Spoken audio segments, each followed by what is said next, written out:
Hello, je suis ravie de te retrouver vraiment dans cet épisode numéro 16. Ça fait du coup presque, ouais, ça fait, allez, on va dire 18 semaines que je viens sur le podcast. C'est incroyable. Vraiment, je rends gloire au Seigneur pour cette chance, cette manne quotidienne de leçons qu'il me donne et cette envie toujours de venir, voilà, rendre témoignage de ce qu'il me permet de vivre parce qu'il n'y a que lui qui crée le vouloir et le faire. Là, je parle pas très fort parce que mes enfants sont en train de dormir et on est dimanche soir, c'est dimanche de Pâques en plus. J'ai vraiment, ouais, j'étais entre guillemets «fatiguée» en fait mais j'avais vraiment à cœur de partager ce que je traverse maintenant parce que c'était toute l'idée du podcast, c'est vraiment de, voilà, de partager ce que je déconstruis, ce que j'apprends. Mes révélations aussi, j'espère plus de témoignages d'autres chrétiens. C'est vraiment quelque chose qui me tient à cœur aussi, mais c'est le Seigneur qui fait en fait, son podcast lui appartient. Je ne suis pas maîtresse du temps, je ne suis pas maîtresse non plus des personnes qui vont venir. Tout est une question de circonstances et je sers le plus merveilleux Dieu des circonstances. Donc aujourd'hui, on va encore une fois être en solo toi et moi, donc bienvenue dans cet épisode-là. Et en fait, cet épisode va, comme tous les autres, hein, je pense, j'imagine, je vais vraiment te partager ce que je pense que le Seigneur m'enseigne en ce moment, toujours dans l'espoir que ça puisse te fortifier, ça puisse t'édifier, ça puisse t'encourager dans ta propre marche avec Jésus parce que moi, c'est aussi au travers d'échanges avec d'autres chrétiens ou en lisant la Bible qu'en fait je perçois des réponses. En tout cas, il y a des choses qui résonnent en moi et qui vont soit me fortifier, soit me détourner d'un chemin qui n'est pas forcément le chemin que Dieu voudrait pour moi. Voilà l'objet de ce podcast, l'intérêt derrière et donc déjà merci d'écouter, merci d'être au rendez-vous.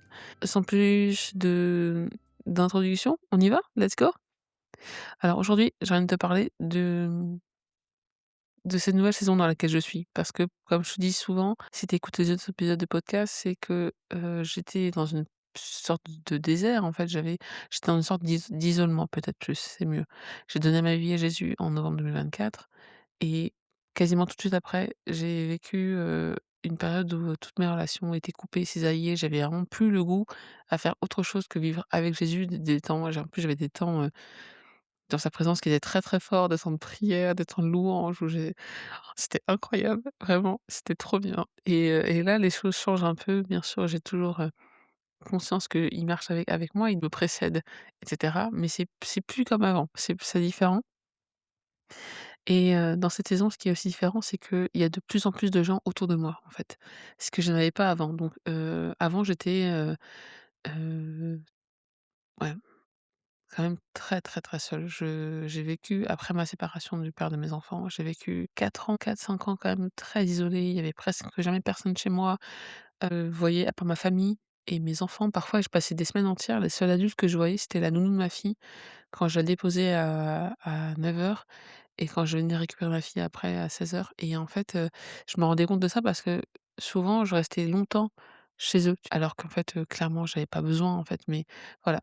C'est pour te dire aussi à quel point j'étais seule parce que parfois, quand on sort d'une saison, on a du mal peut-être à se rendre compte et moi c'est vraiment mes points d'ancrage pour ne jamais oublier d'où je viens, pour ne jamais oublier d'où Dieu m'a sortie.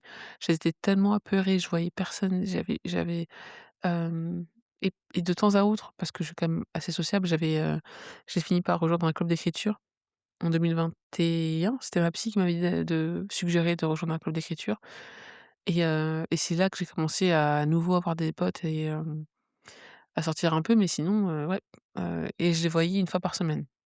Voilà, donc il y avait ma nounou, la nounou de ma fille, et ces potes-là que je voyais une fois par semaine et avec qui en plus on se voyait pour écrire, on se voyait pas forcément pour parler donc bref.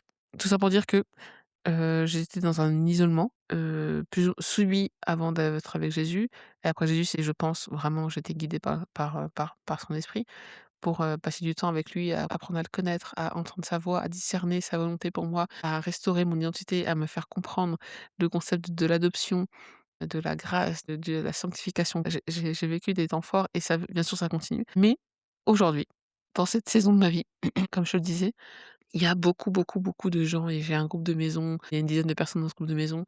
Si tu sais pas ce que c'est, en fait, c'est ma mon église qui est une très grande église et que je fréquente actuellement et en fait, il y a des micro-cellules comme ça de maisons qui réunissent en général une quinzaine de personnes, on va dire et en fait, tout le monde n'est pas toujours là. Les rendez-vous varient selon les groupes de maison, mais moi, dans celui dans lequel je vais, il y a 2 rendez-vous par mois et on est, en général, 8 entre 8 et 10 personnes, à ces rendez-vous et en fait, mine de rien, à force de se voir, de jouer ensemble pendant 2-3 heures, voilà, on crée des liens. En plus, on arrive à il y a des témoignages qu'on se partage qui ne sont pas les mêmes qu'avec, d'autres personnes, de l'église justement, parce qu'il y a moins cette intimité et donc il y a ça et je vais commencer à servir dans le pôle jeunesse de mon église. Il y a, des sœurs et des frères en Christ qui débarquent dans ma vie comme ça. Il y a aussi des personnes, en dehors de l'église, je fréquente un endroit, une sorte de on va pas dire incubateur, mais voilà, un endroit, dédié aux entrepreneurs et du coup, je rencontre d'autres personnes, tu vois? Bref, Jésus me bénit dans les relations et c'est vraiment génial parce que ça vient guérir à certains endroits des blessures que j'avais parce que c'est pas tellement que j'aimais pas les gens, c'est que j'avais tellement peur d'être rejetée que je préfère m'isoler. J'étais tellement incomprise avant par les autres, que voilà, je passais mon temps toute seule et je m'étais dit: «L'enfer, c'est les autres». Ça, je t'en ai déjà fait le témoignage et j'avais cette espèce de comment dire? De contradiction parce qu'à la fois, j'ai plus le terme en gestalt thérapie, ce que j'ai suivi avant de venir à Jésus. Il y a, cette espèce de tension en fait, en quelque chose qui est comment dire? Insupportable, mais aussi indispensable. Le contact des autres parce qu'on est une espèce grégaire, on est fait, Dieu nous a créés pour être ensemble en communauté. Il y a quelque chose qui était indispensable à mon bien-être, donc j'avais besoin des autres, mais le fait d'être proche des autres, c'était aussi m'exposer à de potentielles souffrances et du coup, ça m'était insupportable, intolérable et donc j'étais constamment dans cette tension-là et sauf que maintenant, en fait, la différence par rapport à avant, c'est qu'avant, je me reposais sur moi-même pour pouvoir faire les choses et maintenant je me repose sur Jésus, d'accord? Je vais vers les autres, non pas parce que j'ai des meilleures capacités, mais parce que je sais que peu importe ce qui m'arrive, s'il y a quelqu'un auprès de qui je peux pleurer, c'est Jésus. S'il y a quelqu'un qui est fidèle, c'est Jésus. S'il y a quelqu'un qui toujours sera là pour m'écouter, c'est Jésus. Et en plus aujourd'hui on fête la Pâque, c'est-à-dire qu'on fête le fait que cet être parfait, absolument magnifique, incommensurablement beau est venu à quitter le ciel, est venu se limiter dans un corps d'humain avec une vie, moi c'est vraiment aujourd'hui c'est ça qui me saute aux yeux, avec une vie absolument parfaite sans jamais commettre un seul péché parce que tout le sort de l'humanité entière reposait sur lui. Il a vécu la mort la plus atroce, une des morts les plus atroces qu'on puisse vivre sur terre. Il a été brisé sans jamais briser qui que ce soit. C'est une dinguerie vraiment là, c'est une dinguerie l'Évangile et du coup, il est là et il a tenu parole. Il a dit: «En 3 jours, vous détruirez ce temple, en 3 jours, je le reconstruirai». Il est venu au rendez-vous on point. Non vraiment Jésus, il est oh là là, bref. Hem et donc cette personne-là, cet être-là qui est mort pour moi à la croix, qui s'est révélé à moi, il est fidèle et il tient ses promesses. Donc du coup, ma vie et tout ce que je fais maintenant s'accroche à cette promesse-là qu'il me fait, OK? Je vais essayer de pas trop digresser, mais toujours est-il que, voilà, donc je suis dans cette phase de vie où il y a plein, plein, plein de gens qui viennent et je sens que Jésus veut m'équiper et veut m'accorder le discernement et notamment me faire comprendre qu'il fut un temps où j'étais une people pleaser à fond. People pleaser, c'est des gens qui ne peuvent pas faire autrement que de chercher à faire plaisir aux autres. C'est une façon de réguler son système nerveux.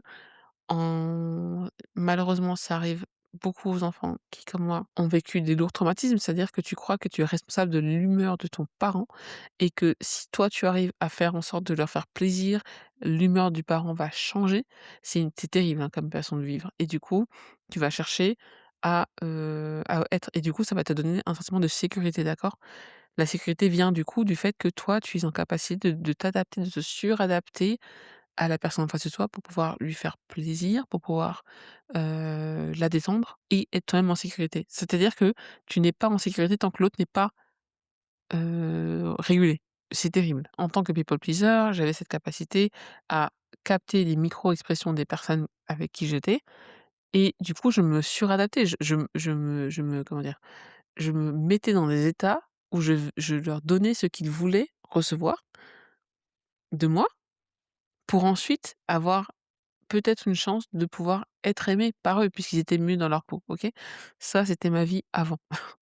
Maintenant, Jésus me demande d'être un Jesus pleaser, c'est-à-dire que ce que je fais moi, les actions, les réflexions que je vais avoir, les réflexes que je vais avoir, les gestes que je vais avoir dans la journée, les paroles que je vais prononcer, je veux les faire.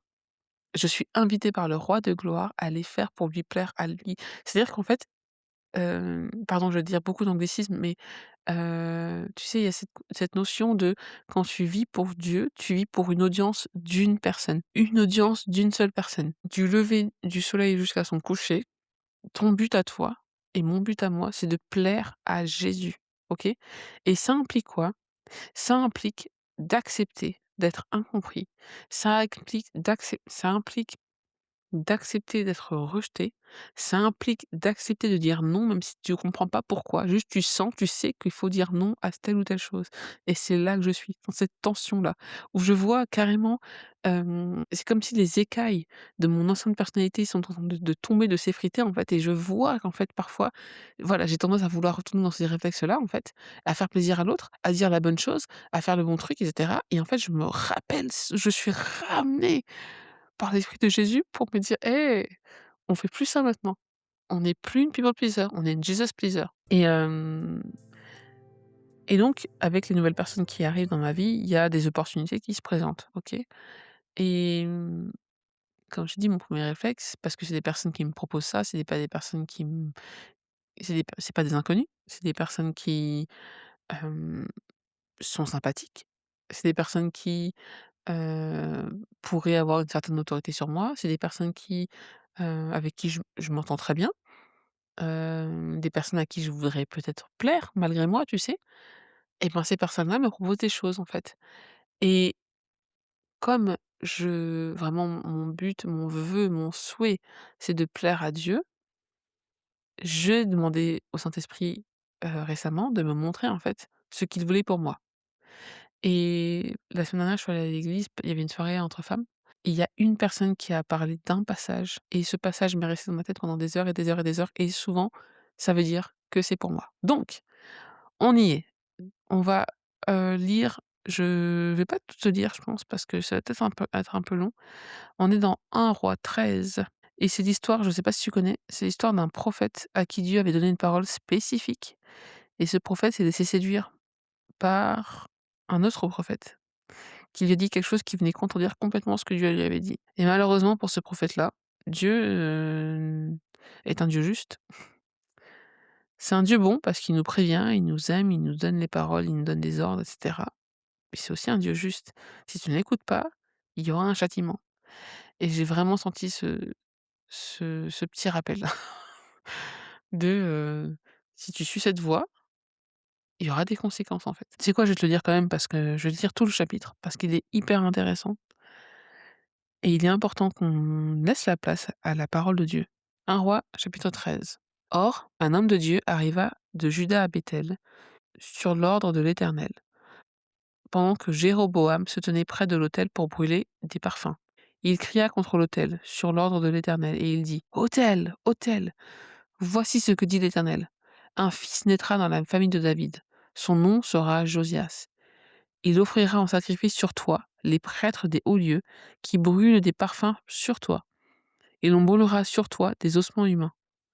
Le même jour, il donna un signe en disant: Voici le signe que c'est l'Éternel qui a parlé. L'autel se fendra, et la cendre qui se trouve dessus sera dispersée. Lorsque le roi entendit la parole que l'homme de Dieu avait criée contre l'autel de Béthel, il avança la main par-dessus l'autel en disant: Arrêtez-le! La main que Jéroboam avait tendue contre lui devint alors paralysée, et il ne put la ramener à lui.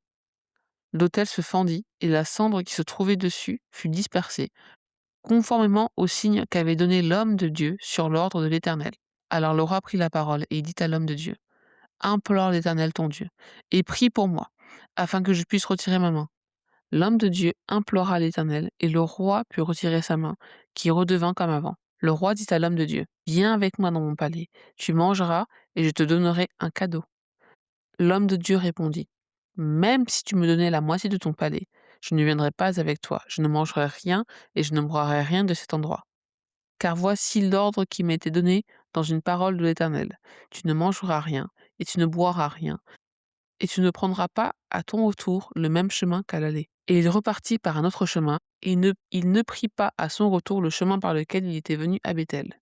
Il av- Or, il y avait un vieux prophète qui habitait à Béthel. Ses fils vinrent lui raconter tout ce que l'homme de Dieu avait fait à Béthel ce jour-là, ainsi que les paroles qu'il avait dites au roi. Leur récit terminé, leur père leur demanda: Par quel chemin est-il reparti? Ses fils avaient vu par quel chemin était reparti l'homme de Dieu venu de Juda. Il leur dit: Scellez-moi l'âne. C'est ce qu'ils firent, et il monta dessus. Il partit à la poursuite de l'homme de Dieu, et le trouva assis sous un térébinthe. Il lui dit: Es-tu l'homme de Dieu venu de Juda? Il répondit: C'est bien moi. Alors il lui demanda: Viens avec moi à la maison, et tu mangeras un peu. Mais l'homme de Dieu répondit: Je ne peux ni revenir en arrière avec toi, ni entrer chez toi. Je ne mangerai rien, et je ne boirai rien avec toi à cet endroit. Car il m'a été dit, dans une parole de l'Éternel: Tu ne mangeras rien, et tu ne boiras rien là-bas, et tu ne prendras pas à ton retour le même chemin qu'à l'aller. L'autre lui répliqua: Moi aussi, je suis un prophète, comme toi. Et un ange m'a parlé de la part de l'Éternel. Il m'a dit: Ramène-le avec toi dans ta maison et qu'il boive et mange. Il lui mentait. L'homme de Dieu revint en arrière avec lui, il mangea et but dans sa maison. Ils étaient installés à table quand la parole de Dieu fut adressée au prophète qui l'avait ramené. Et il cria à l'homme de Dieu venu de Juda: Voici ce que dit l'Éternel.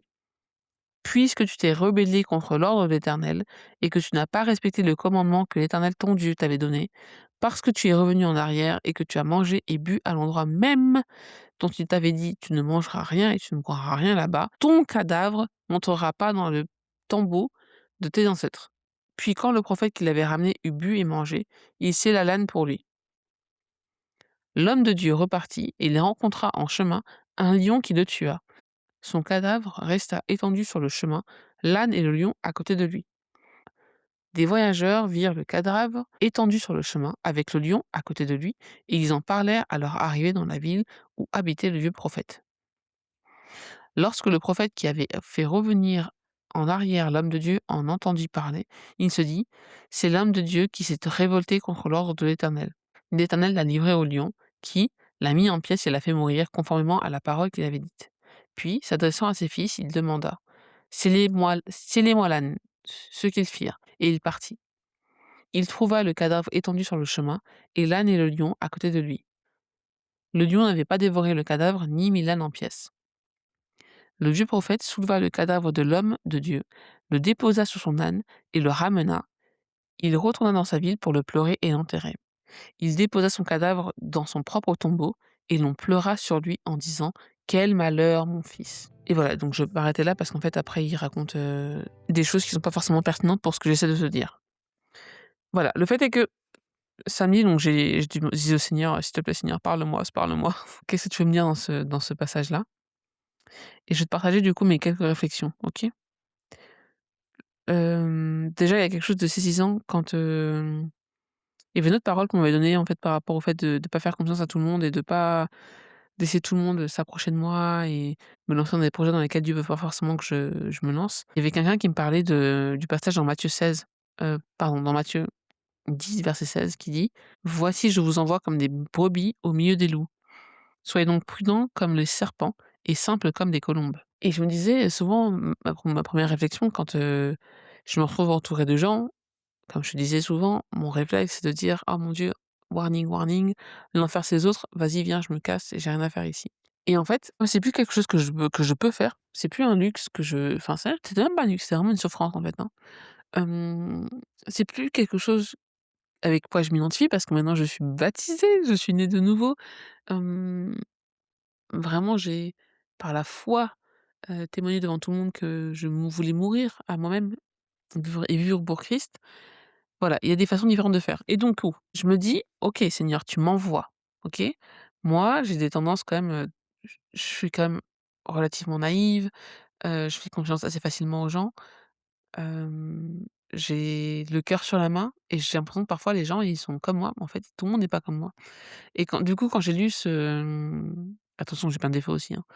Mais quand j'ai lu ce passage, il y a vraiment plein de choses qui me choquent. Par exemple, le prophète, tu vois, il ment à l'homme de Dieu. On ne sait pas pourquoi il ment.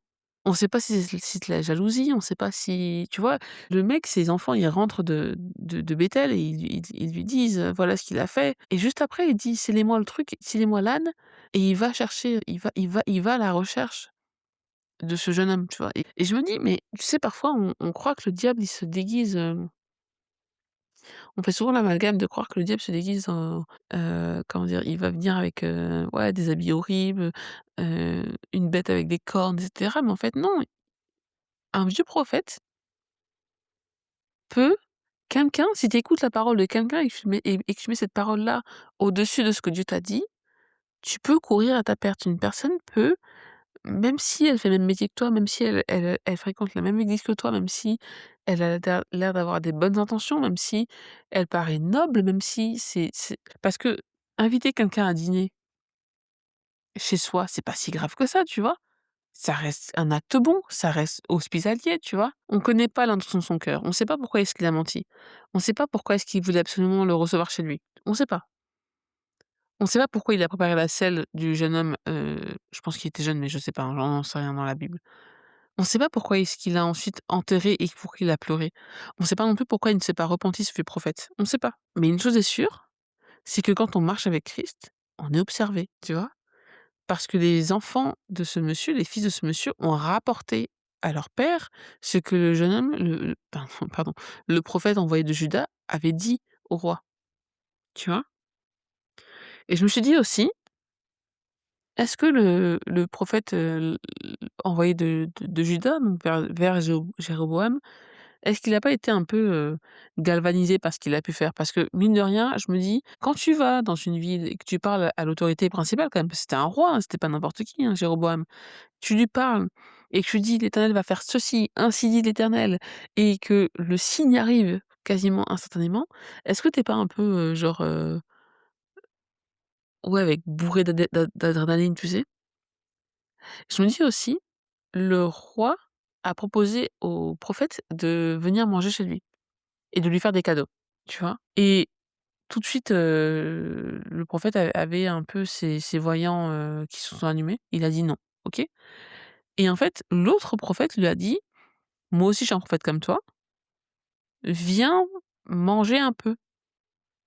Et comme c'était moins gros, comme la demande était plus subtile que la première du roi et que le prophète était moins, entre guillemets «porte-à-faux», peut-être qu'il a baissé la garde, tu sais? Et il s'est dit: «Bon, c'est un collègue, qu'est-ce qui peut m'arriver de mal?»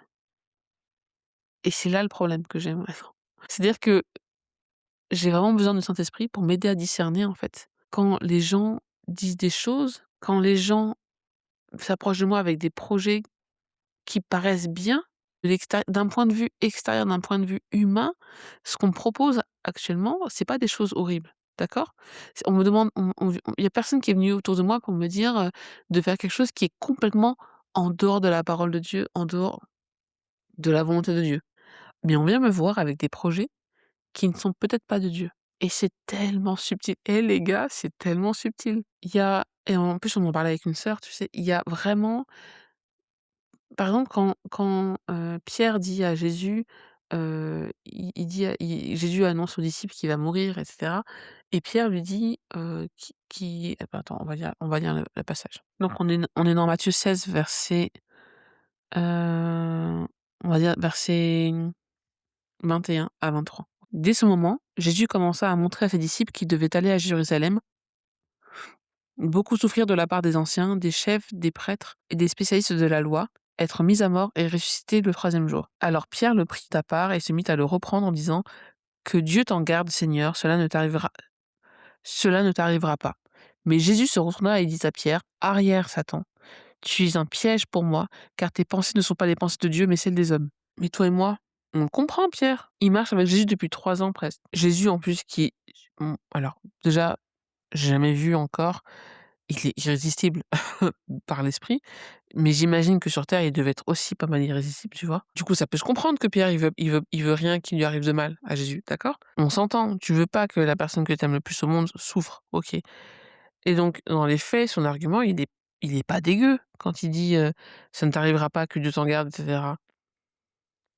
Mais la personne qui du coup, à la soirée entre femmes dont je te parlais au début, la personne qui m'a partagé ce témoignage-là enfin, qui nous a partagé en groupe ce témoignage et ce verset, nous disait en fait qu'il était important de rester accroché à la parole que Dieu nous avait donnée spécifiquement et que la parole que Dieu nous donne, parce que Dieu est le premier des prophètes, il parle en son nom, il parle pour nous, dans nos vies, pour des saisons spécifiques et de façon tellement sur mesure que si on a le malheur de ne pas mettre en priorité cette parole-là qu'il nous a donnée, on risque d'être en danger.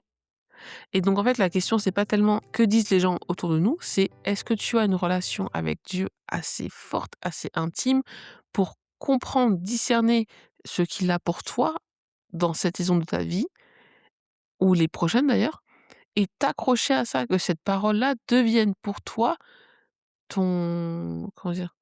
Ta boussole en fait. Et que cette parole-là, la parole de Dieu annule toutes les autres. C'est-à-dire que, tu vois, j'imagine du coup le prophète se pointer devant Jésus en disant, «Mais mais en fait ton serviteur m'a dit» et en fait on peut pas dire ça à Jésus, on peut pas dire: «Mais» tu sais ma fille, elle a 5 ans et quand elle fait quelque chose et elle sait que c'est pas tellement très bien ce qu'elle fait, elle dit toujours: «Mais en fait, mais en fait, mais en fait».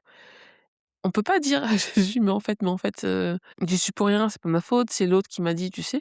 De la même façon, quand Adam, Dieu avait dit à Adam une parole spécifique, Adam n'a pas écouté, il a fait, il a suivi, Ève, OK? Et résultat, c'est la merde pour tout le monde. Et donc, je me dis: «Dieu donne des paroles spécifiques à chacun d'entre nous, nous sommes ses enfants». Il est le berger, nous sommes ses brebis, nous entendons sa voix, il nous parle de façon distincte et je prie vraiment pour que tu puisses entendre la voix de Dieu. C'est tellement important et moi, quand j'ai lu ce passage-là, ça m'a pris la matinée samedi, ça m'a secouée, en fait. Je me suis dit: «Attention, attention, attention, attention». Je peux pas présumer de ce qui m'arriverait et c'est aussi ce qui arrive à ce prophète-là parce qu'en fait, il a quand même le temps de manger, de dîner et on n'a pas de il n'est pas écrit s'il se repent, s'il se rend compte qu'il a fait une erreur et cetera. C'est pas écrit, donc on peut pas faire dire au texte ce qu'il ne dit pas. Mais le fait est que, attention, attention parce qu'on croit qu'on a le temps. On croit qu'on a le temps de se retourner, de dire pardon. On croit que demain est acquis alors que ce n'est pas acquis. Dieu est lent à la colère, il est miséricorde. Il veut pour nous il a des pour nous des projets, de bonheur et non de malheur. Il veut nous donner de l'espoir, mais il est aussi souverain. Quand il parle, prêtons l'oreille, mettons ses paroles, gravons-les dans nos cœurs et dans nos pensées et faisons tout pour les suivre par son esprit, pas par nos propres forces. Voilà, attention aux paroles alléchantes, attention aux projets alléchants qui nous détournent la voix de Dieu pour nous. Soyons accrochés à Jésus, encore une fois. Soyons des Jesus pleasers et pas des people pleasers. Et tant pis si les autres sont déçus, tant pis si on ne nous comprend pas, tant pis s'ils veulent plus de nous, tant pis s'ils nous rejettent, tant pis s'ils nous calomnient, s'ils nous moquent, tant pis. Jésus s'est fait cracher dessus par sa création. Est-ce qu'on s'en punaise, mais on l'a vilipendé, on l'a rejeté. Et Jésus, homme, parfaitement Dieu, a supporté des souffrances qui sont innommables parce qu'il savait pourquoi il fait des choses. Vraiment, je prie pour toi, pour moi. Ma prière, c'est que quand on se lève le matin, on s'accroche à Jésus parce qu'on sait il est l'espérance de la gloire. Il est la raison pour laquelle on se lève le matin. Il est la terre promise. Il est tout ce qu'il nous faut et tous les biens. Parce qu'en ce moment aussi, Dieu ouvre les portes et les écluses des cieux et je suis bénie de mille façons. Mais tu sais vraiment, ces choses que je pensais vouloir, quand je les reçois, elles ne sont rien. Elles ne sont rien comparées à lui. Vraiment, il est tout. Il est absolument tout. Et ça me pensait tu au verset dans Colossiens 2, versets 9 à 10. En effet, c'est en lui qu'habite corporellement toute la plénitude de la divinité.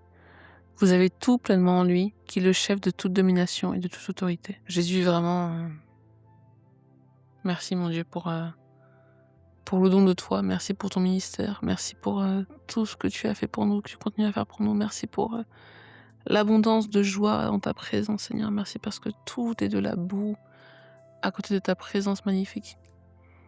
Vraiment, je prie pour qu'on puisse vivre dans cette révélation, dans cette grâce que tu nous fais, Seigneur, de te connaître. Et je prie aussi pour qu'on puisse, pour que je puisse, pour que toi qui écoutes, tu puisses aussi te détacher du regard des autres et vivre pour son regard à lui et à lui seul. Alors dans les faits, ça va être inconfortable. Dans les faits, les gens vont pas forcément toujours comprendre. Moi, je me suis pris parfois des soufflets là récemment quand j'allais pas dans le sens de ce que les gens voulaient ou attendaient de moi. Et tant pis. Je prends aussi des risques parfois que les gens me rejettent et tant pis. Parce que c'est Jésus qui compte. Et parce que sa volonté est parfaite. Et parce que ce qu'il veut, ce qu'il me demande de faire est toujours plus complexe que ce que je pourrais jamais comprendre avec mon petit cerveau reptilien là d'humaine. Et c'est merveilleux. Ses plans pour nous sont merveilleux. Ses pensées ne sont pas nos pensées. Ses voies ne sont pas nos voies. Et son amour, l'amour qu'il a pour nous est incompréhensible. Et pour nous collectivement et individuellement. Et donc, quand ce Dieu-là nous demande de faire des choses parce qu'il a fait l'impossible pour nous, je prie simplement pour qu'on puisse dire oui Seigneur, oui et amen. Voilà, c'était ma petite réflexion. Maintenant, il me reste plus qu'à à mettre mes limites avec les personnes concernées. Et même ça, Dieu va faire. Parce que quand il a envoyé ses disciples de part d'eux, de part et d'autre, il leur a dit n'ayez crainte de ce que vous allez dire. C'est le Saint-Esprit qui va parler. Et je crois que le même esprit vit en moi actuellement et va m'aider dans cette démarche. Parce que je me soumets, parce que j'obéis à Jésus. Mon frère, ma sœur, sois béni. À tout bientôt. Bye.